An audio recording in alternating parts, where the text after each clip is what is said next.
Hey, as you were talking, we got some breaking news from MARTA. They are scaling back some of their service, probably as expected, over the weekend. Our Doug Turnbull is joining us from the Traffic Impact Truck. Doug, did I get that name right? I don't mean to jumble it up. How's it going, buddy? It says weather impact tracker on it because we have a tool to cover severe weather, which is what our whole team does all the time. And when we're in it, we're covering traffic. So I just replaced weather with traffic impact tracker. There you go. So we just got this email from MARTA. What do we need to know? What are some of the key takeaways from that?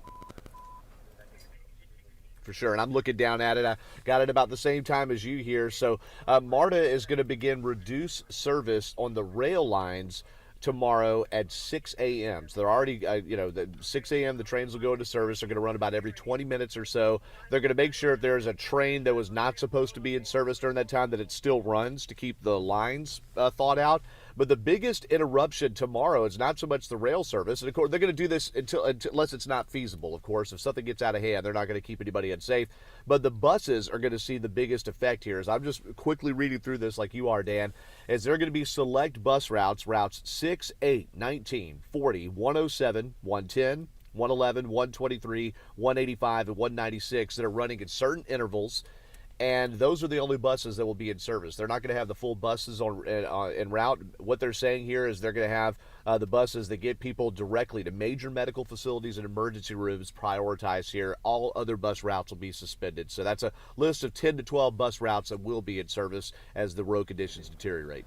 Again, we are just reading this live on air as it came in, Doug. But from what I can tell, this is just a plan for Saturday. And perhaps we'll get a plan for Sunday come tomorrow, which, if the forecast sticks like it is, there may be no service.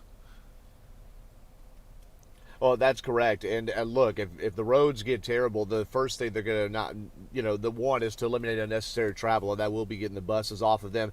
I remember back in Snowmageddon, the trains were one thing. We had people that were still able to show up to work because the train system was going. And so as long as they keep the tracks treated and the trains running on them, they're less likely to freeze over. So I think the buses will be the first thing to see an effect, as we've already seen here. And that's just a Saturday plan when it's only raining most of the day. Of course, Sunday, like you said, it could be a lot worse. All right, Doug, thank you for putting it in perspective for us.